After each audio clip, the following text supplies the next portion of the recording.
Honda City RS 2025. Kalau ikut kelayakan daripada bank, gaji 3,500, 4,000 dah lepas dah. Kemampuan pembeli pula, gaji 3,500, 4,000 selesa ke tak nak pakai kereta ni? Jom kita breakdown kos pemilikan Honda City RS 2025. Model baru harga bermula RM99,000. Deposit kalau 10% RM9,900.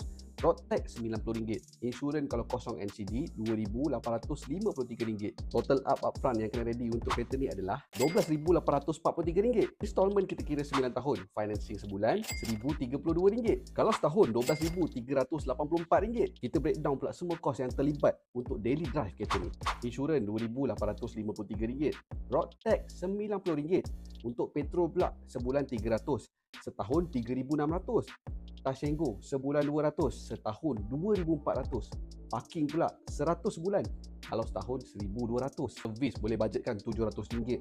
Wear and tear ketepikan bajet RM700 juga. Total up semua yearly expenses untuk kereta ni adalah RM11,543. Campurkan yearly installment dengan yearly expenses, dapatlah RM23,297. Bahagikan pula dengan 12 bulan. Total up semua kos untuk Honda City RS ni sebulan kena prepare RM1,993. Gaji RM3,500, RM4,000 nak apply untuk kereta ni selesa ke tak? Katalah nak gunakan 30% saja daripada income.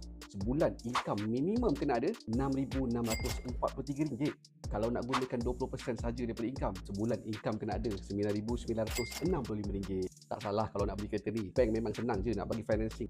Kalaulah tak aware dengan segala kos yang terlibat untuk kereta ni, gaji kita penat lelah kerja tu hanya habis untuk maintain kereta ni saja. Tanggunglah 9 tahun.